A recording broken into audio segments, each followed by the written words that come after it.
What's going on, y'all? Welcome back to another episode of Cabin Checks. And no, today's video title is not clickbait. Now, I know it looks like it's clickbait, but trust me, we're not trying to talk about the secrets of happiness in the terms of how can I be happy 24/7 all the time? Because one, it's simply not possible, and two, even attempting to do that is going to lead to a ton of frustration. Because here's the reality. Life has a little bit of challenge, adversity, opposition, tragedy even built in to the process. It's built into the human experience. It's built in to your journey through life. So there's nothing that we can do to avoid some of those unhappy situations from occurring. So what we're going to talk about today is not how can we be happy all the time, no matter what, because any attempt at trying to do that is going to lead to massive frustration because you're trying to do something that's literally unnatural to the way that life's progression works. However, what we can do is learn how to maximize our happiness output for any given input. In other words, no matter what situation or circumstance we find ourselves in, we can learn some strategies and techniques to maximize what we've got, right? Make the most of what we got. And so that's what I want to talk about today, because there's this formula that I've used for a very long time and it's helped me a ton.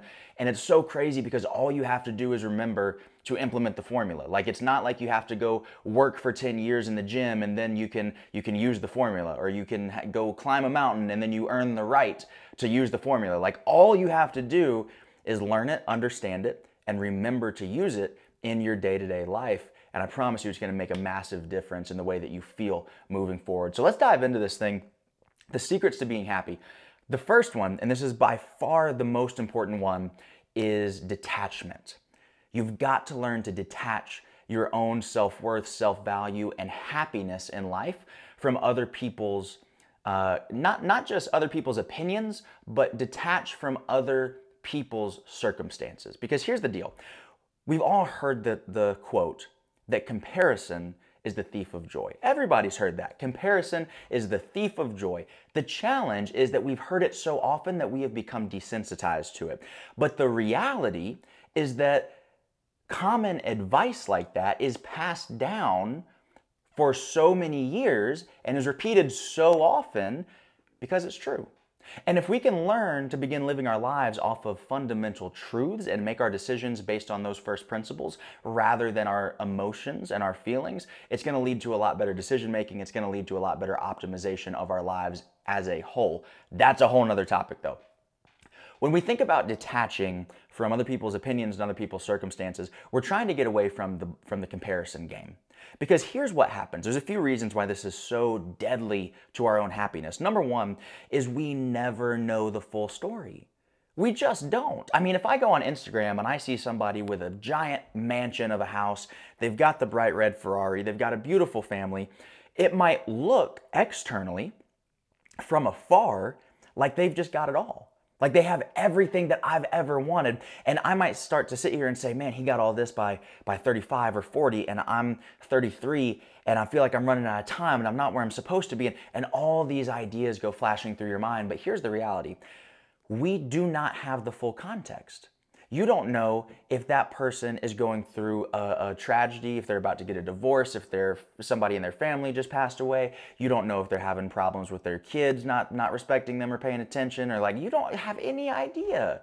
They could be going through some really challenging stuff and you would actually not be willing to trade places with them, but because you saw them on Instagram, all of a sudden you're just going to make the assumption that that's the entirety of their life. Because what we do as human beings is we perpetuate patterns. And what I mean by that is if we look at somebody and we've got 10 data points, and those 10 data points to judge them off of are 10 Instagram posts with the Lamborghini, with the Ferrari, with the big house, with the beautiful family, with this, with that, with this, what we'll tend to do is extrapolate that pattern out through time.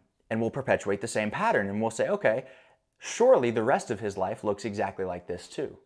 And we all intuitively know that that's not true. We all know that everybody has skeletons in their closet and monsters under their bed. We know that because we all do.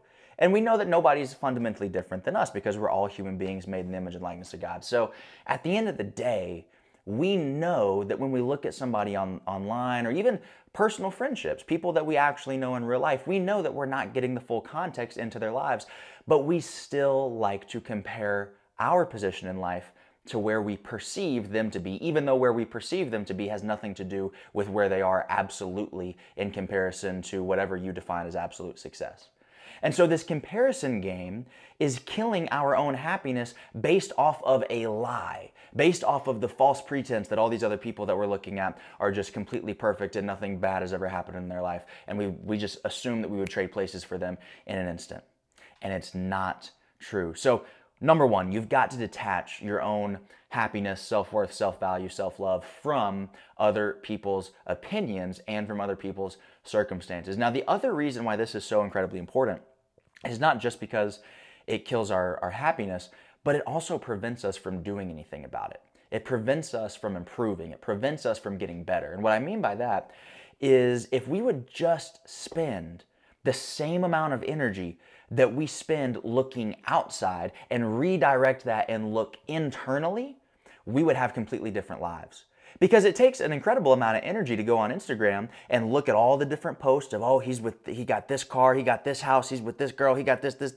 And that takes a lot of energy. It takes a lot of mental brain power to go through that. You're comparing yourselves to them. You're drawing all these conclusions. That's a lot. If you would simply take that same energy and introspect, just redirect the same exact energy internally and start to look at your own life and say, where could I improve? Instead of comparing myself to somebody else that I don't have the full context on, why don't I compare myself to me? Why don't I compare myself to who I could be, to my best possible version of myself, to my highest, most fulfilled, most self-actualized version of me? Why don't that be the comparison game that I play and see where your life ends up? It's so funny because Jordan Peterson talks a lot about this with his clinical clients. And he says that a lot of them are not actually clinically depressed, meaning there's not an imbalance of dopamine and serotonin in the brain chemistry, but the way that their lives are set up are just not conducive to a state of happiness and joy.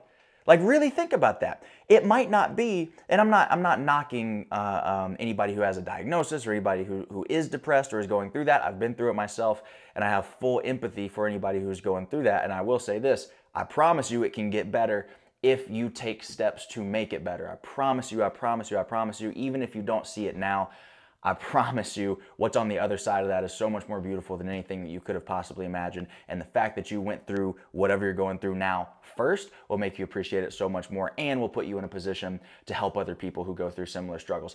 That's a different topic for another day, but just for anybody who's dealing with something like that, just know that my heart truly is with you. But that being said, a lot of times it's not necessarily a true case of what we would classically define as depression. A lot of times it's simply that, hey, you're 400 pounds, so you're super overweight. You don't feel good about yourself. You don't feel confident. You don't look good. You can't move around. You don't have physically, like you're in pain. You don't have any close relationships. You have a minimum wage job because you refuse to work on your skills. You refuse to use things like YouTube University, Google University, ChatGPT, and go educate yourself, learn a trade, learn a craft, improve your ability to make money and develop yourself and improve your job marketability. You know, there's so many things that we can do, but if that's the way that your life is set up, it's going to be pretty hard to be happy. I mean, think about, like, imagine living that life. Overweight, no relationships, no money, no this, no that. You never get to travel. You never get to do anything. You don't like your job. You're not fulfilled with it. You don't have any meaningful relationships. Of course you're not happy. That has nothing to do with anything other than you haven't gone down that journey of growth and development yet to get to a point where your life is set up in such a way where it is conducive to happiness. Now, hear me clearly on this. Everybody is worthy of happiness. Just because you're a human being made in the image and likeness of God, that makes you worthy of happiness. It means that your life is infinitely valuable. I'm not talking about self-worth and self-value necessarily on this part, although those are components of happiness. What I'm talking about is more so just the feeling of day-to-day joy and happiness that a lot of us are really striving for. Lower stress, higher enjoyment of life. That's what all of us are striving for. If you can set your life up in such a way where things, again, all the variables are lining up to say, this person has a pretty good life and it makes it easier to be happy. Obviously, yes, when somebody passes away in your family, all those other things aren't going to matter. When a tragedy strikes, none of those other things are going to matter. But again, I'm talking about how can we maximize the output of happiness for all of the different inputs of life that we know is going to throw at us. That's how you do it. You stop comparing yourself to others. You compare yourself to who you could be. You make a plan on how to improve. What would happen if you just read a book a week? What would happen if you read a book a week? If you listened to one podcast per week? What would happen if you went to the gym 3 or 4 times a week? What would happen if you got control of your health and fitness? What would happen if you learned how to build a business? What would happen if you were financially free? What would happen if you learned how to communicate with other people in a way where relationships were easier and at least more manageable, and you knew how to do conflict resolution and you knew how to attract people? What would happen? And we have programs for all of that. Go check out the website, iambburns.com. But I'm just saying, like, what would happen if you did that? Forget buying programs. What would happen if you just, like, okay, let me calm down. Because this is what bothers me about the industry that I am in. I develop people for a living. I coach people for a living. And I love coaching people and helping lead them from point A to point B and helping them improve their lives and optimize their own potential and help them fulfill on that potential. But a lot of the basics, you don't need me for. Like, I work with so many CEOs, some of the biggest brands in the world. Like, I've worked with a lot of really cool people. Emmy award-winning artists, Grammy award-winning artists, professional athletes. I've worked with a lot of cool people. You probably don't need that level of coaching yet. You probably just need to hold yourself accountable and say, I wonder what would happen if I read the Bible every single morning for 5 minutes. I wonder what would happen if I went on YouTube and found a topic or a trade or a craft or a skill that I was interested in and watched 20 minutes a day on how to get better at that. Do you know that you can learn how to start a social media marketing agency from YouTube? Do you know you can learn how to weld from YouTube? Do you know that you can learn how to speak and how to give presentations from YouTube? Do you know that you can learn whatever it is that you want? There's plenty of free workout videos. It's all there. It's all there. You just have to take the time and the energy to self-reflect and say, okay, here's who I could be. Here's who I am. Instead of comparing myself, my chapter 1 to somebody else's chapter 27, I'm going to compare my chapter 1 to my chapter 27. See the difference there? I'm not comparing my journey to somebody else's. It's my journey of development, my journey of chasing down my potential. And when you start to do that, your brain will automatically begin to identify the gaps that are keeping you from where you are versus who you want to be. And you're going to be able to implement a plan to get better, and that will increase your happiness. So please do me a favor, stop comparing yourself to other people. Just don't do it. It's a waste of time, it's a waste of energy. But do compare yourself to you and see how much better you could get. I'm sorry, I spent way too much time on the first point. Really quickly, let's run through these last two. Number 2 is express gratitude daily, okay? The brain is very interesting. Tony Robbins had this old quote that says that weeds grow automatically, but flowers take effort to grow. And the brain is just like that. If we just simply allow it to do what it does on its own with no intention, no conscious intervention of our own, those weeds are going to grow. And the negativity and the doubts and the fears and the stress and all of that is going to grow automatically. It takes conscious, intentional, and deliberate effort to be able to say, no, I'm going to take 5 minutes and focus on gratitude. That's all it takes. Literally 2 or 3 things every single morning. You wake up, 2 or 3 things. Man, what am I grateful for? And just meditate on that for, again, 2-3 minutes at a time. It does not have to be anything major, but just take a minute and say, wow, I'm really, really blessed and grateful that I woke up today. Like, I got another shot to do something today. I have another chance to make an impact today. I have another chance to improve myself, to talk to my mom, to talk to my dad, to talk to my boyfriend, my girlfriend, to talk to, like, I got another shot to enjoy the precious moments of life that I've been given. Take a second and think about it and really meditate on what that means to you. Take a second and just say, I'm just so grateful that I have the ability to get up and walk to the counter and make a pot of coffee. I'm just grateful for that. Like, I live in a country where bombs aren't falling out of the sky. I live in a place where I'm safe. I live in a place where I'm able to go get a cup of coffee and enjoy it in the morning, and I don't have to fear for my life. I'm at a place where I have that freedom to be able to drink, my coffee and just sit here and get ready to go before the workday starts. Like, little stuff, and really meditate on what it means to you. But if you express gratitude daily, you're gonna keep watering that garden, right? And it's gonna start killing those weeds automatically. Last but not least, learn to acknowledge certain thoughts and then throw them away. The biggest detriment to our happiness, other than comparing ourselves to other people, the biggest detriment to our happiness is simply allowing negative thoughts to take root. And we allow that to happen because we're not accustomed to the conscious process of deciding what we want to think about. That's a foreign concept for a lot of people, right?